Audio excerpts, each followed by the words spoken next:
Bonjour à tous, j'espère que vous allez bien. Bienvenue dans l'atelier de Flowly Factory. Aujourd'hui, on se retrouve pour une nouvelle vidéo. On va parler de la Elegoo Centauri Carbone version 1 pour en faire le test et je vous donnerai mon avis sans filtre comme d'habitude. Allez, c'est parti!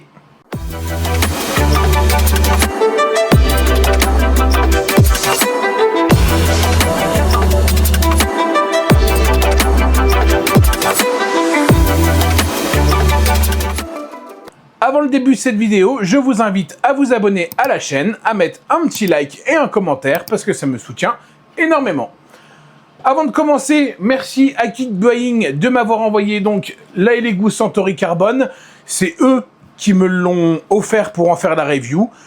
Mais je suis libre de dire ce que je veux et vous verrez que je vais dire ce que je veux. Donc merci à Geekbuying. Pour rappel, Geekbuying, c'est un site internet qui vous permet d'acheter tous les produits électroniques.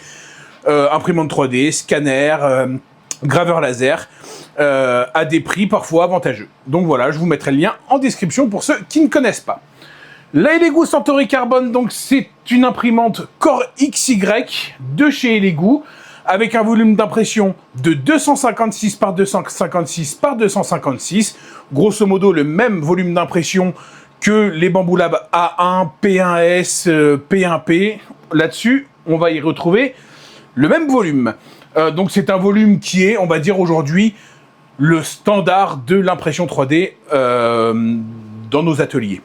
Au-delà de son volume d'impression qui est similaire à la concurrence, on y retrouve une architecture qui ressemble aussi entièrement à la concurrence, hein, une enceinte fermée, une porte en verre, un petit écran LCD, une trappe en verre sur le dessus, une caméra AI qui est vraiment comme la concurrence aux fraises. De toute façon, je me demande si AI, c'est pas juste le diminutif d'abruti, moi, parce que vous verrez, c'est vraiment une cata.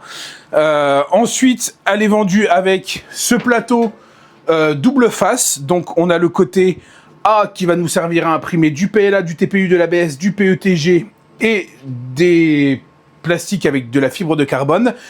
Et ce côté B, uniquement pour le PLA, avec ici des étoiles qui vient vous donner l'adhérence du plateau. Voilà. Au-delà de ça, on y retrouve une enceinte que moi, personnellement, intérieure, que j'ai vraiment appréciée. Parce qu'en fait, on n'a pas tous ces plastiques à l'arrière et on a une sensation d'espace à l'intérieur de la machine pour venir enlever les petits déchets qui tombent ou ne serait-ce juste que pour venir lubrifier les axes. On est, pour l'axe du fond, là, on a vraiment une liberté qui est vraiment géniale comparée aux imprimantes.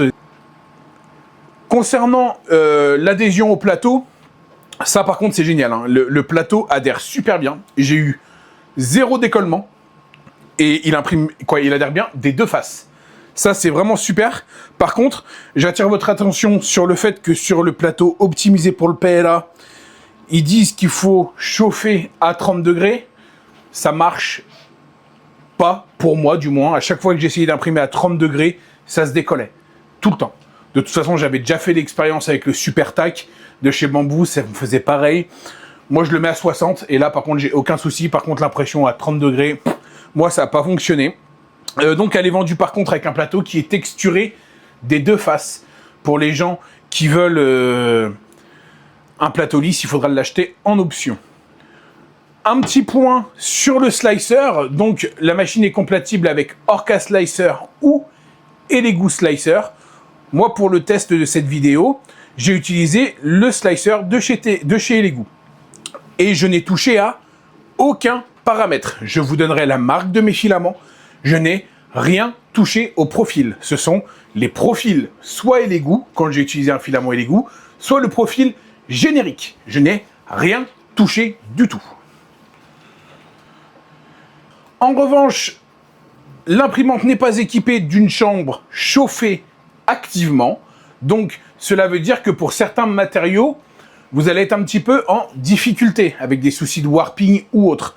Ça, il faut le savoir, la chambre n'est pas chauffée activement.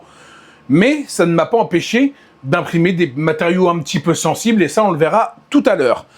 L'alimentation du filament se fait, lui, sur le côté droit de la machine avec le détecteur de filament sur le côté droit, lui aussi. Et ça vient alimenter la tête d'impression qui est tout ce qu'il y a de plus classique d'une tête d'impression équipée d'une buse de 0,4. La qualité de l'écran est acceptable, elle n'est pas à la hauteur de ceux de chez Bambu Lab, mais elle est acceptable. Voilà, c'est un peu petit à mon goût, mais ça c'est les goûts et les couleurs, et ça a tendance à, je trouve, un peu pixelisé. En parlant des goûts et des couleurs, on verra que des couleurs, il n'y en a pas. Donc voilà, mais l'écran est quand même acceptable.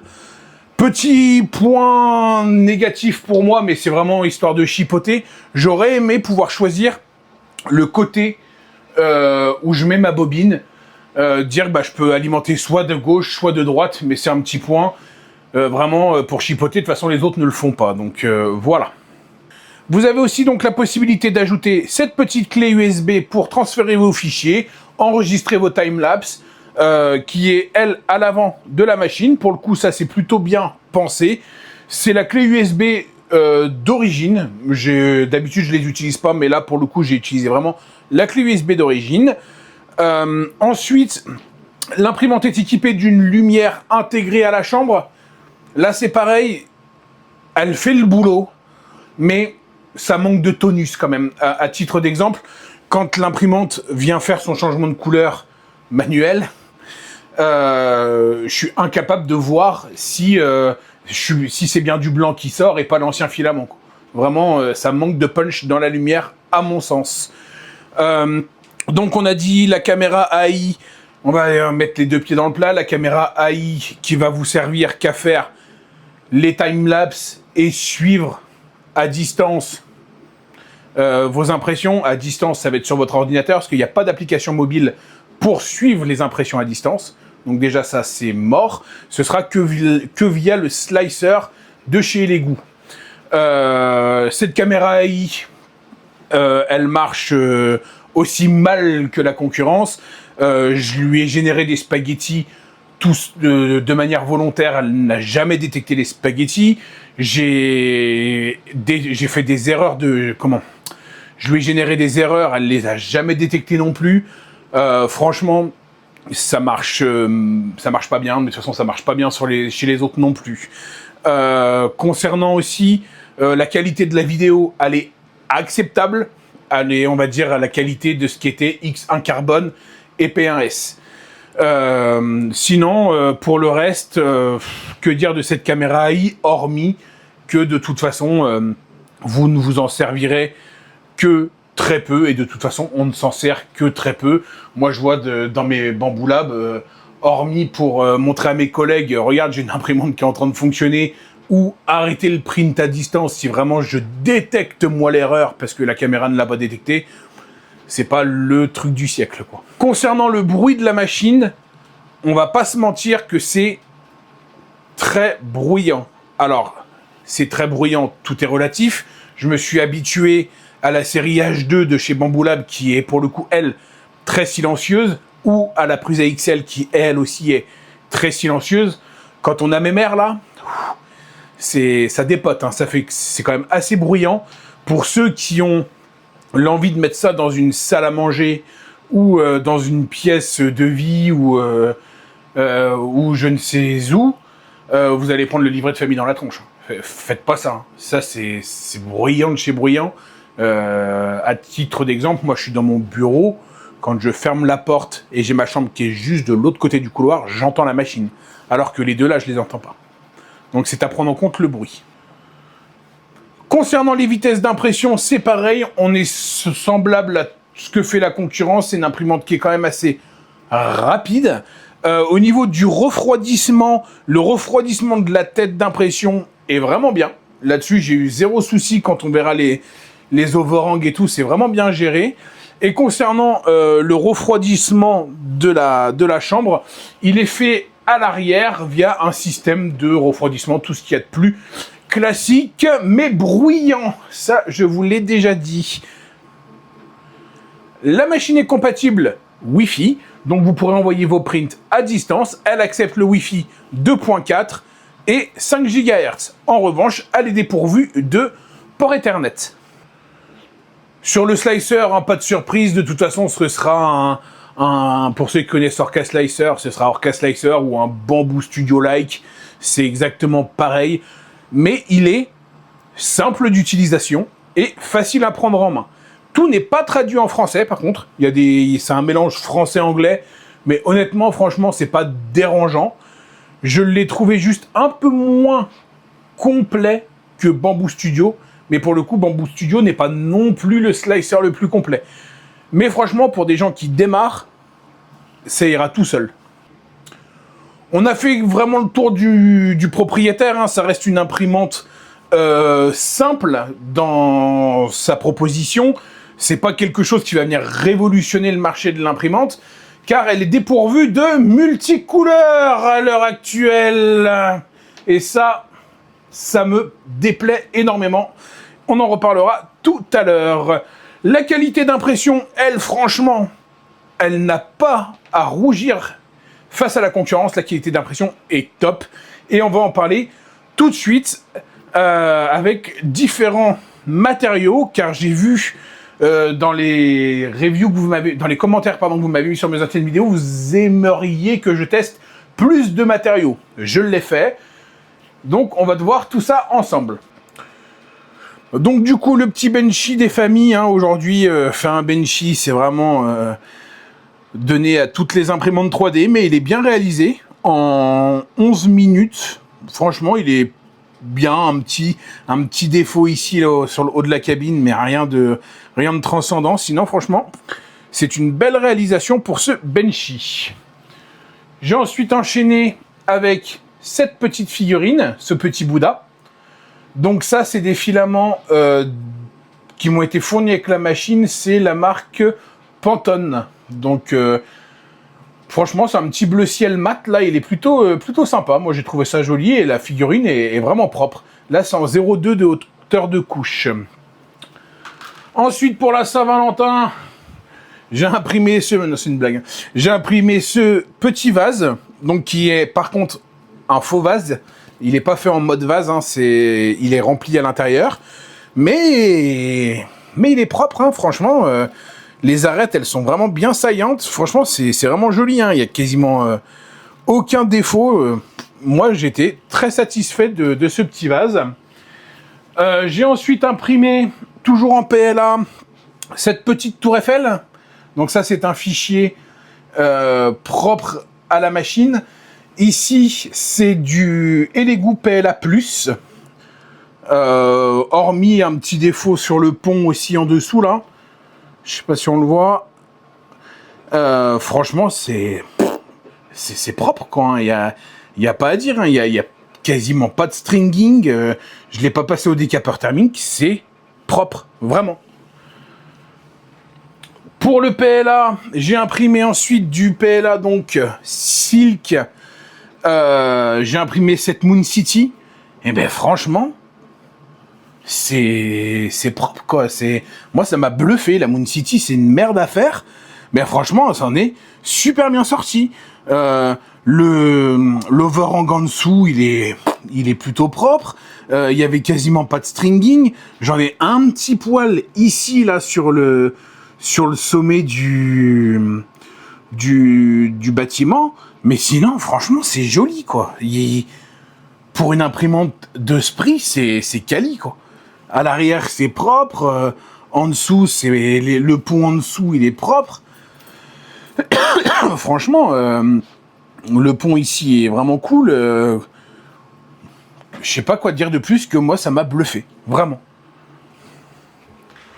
Ensuite, un vrai vase. Donc, pour le coup, en mode vase, toujours en Elegoo PLA. Bah, pareil, quoi. Les arêtes, elles sont bien saillantes. Du ghosting, on en a quasi pas.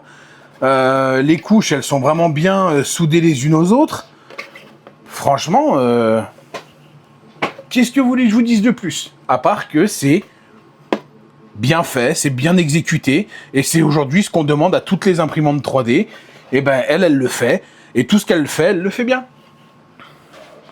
On passe maintenant au TPU. C'est un TPU, tout ce qu'il y a de plus générique. Je crois que c'est du Ditech TPU qui traîne dans les enfers depuis au moins 2 ans, et 2 ans, je suis gentil avec vous, je dirais même plus, que j'ai même pas pris le temps de déshydrater, ça a été imprimé a cappella, et bah, avec le profil générique de la machine, vous voulez faire du TPU, ça marche. Voilà, TPU, c'est joli, c'est bien fait, bon, il y a quelques défauts au niveau des oreilles, quoi, mais franchement, encore une fois, quoi, je me répète, c'est bien exécuté. C'est très bien exécuté. J'ai essayé du TPU 95A. Par contre, là, ça n'a pas été la même réussite, hein. J'ai eu des soucis au niveau de l'extrusion. Ça s'est mal extrudé. Je vais essayer de revoir le merdier. Mais en tout cas, sur du TPU générique, ça marche vraiment très bien. On va passer maintenant au PETG. Donc, pour le PETG, j'ai imprimé... toujours en paramètres d'origine, hein, cette petite boîte avec un pas de vis. Donc moi c'est pour aller à la pêche, je fais tremper mes appâts dans du produit là-dedans. Cette petite boîte que j'ai fait sous fusion, bah voilà, hein, la petite boîte, ici j'ai fait un petit joint en TPU pour pas que ça fuit, le petit pas de vis, et franchement bah voilà, le respect des tolérances il est bon, c'est nickel quoi, c'est nickel. Ensuite, en PETG, j'ai imprimé la petite poubelle à déchets de chez Lego. Il la propose en PLA, moi je l'ai fait en PETG.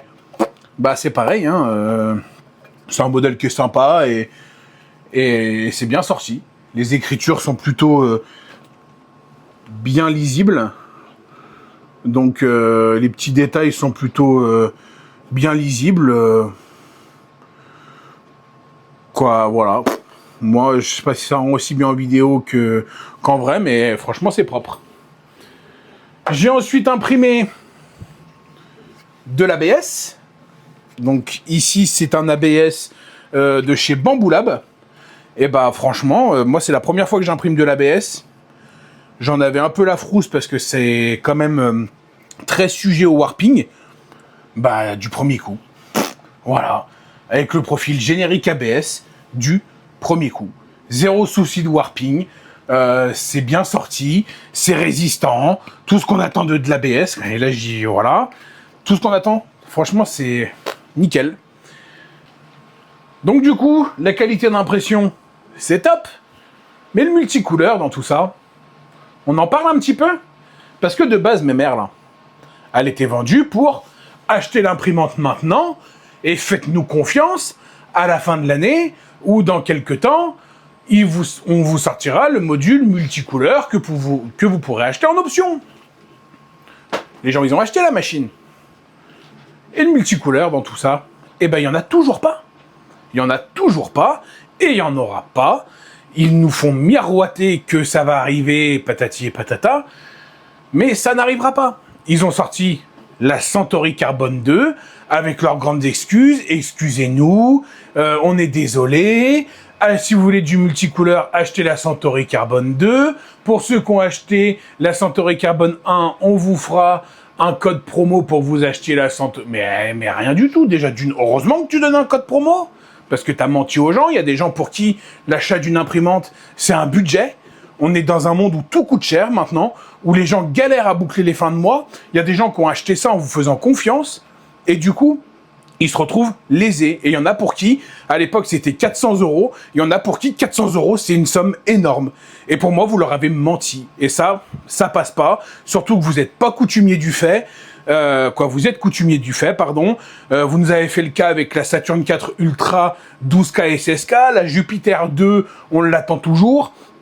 J'adore Elegoo, hein. Moi mes imprimantes résine, c'est que du Elegoo, hein. Mais par contre, la communication, il y a un moment, il va falloir faire attention à ce qu'on dit et arrêter de prendre les gens pour ce qu'ils ne sont pas.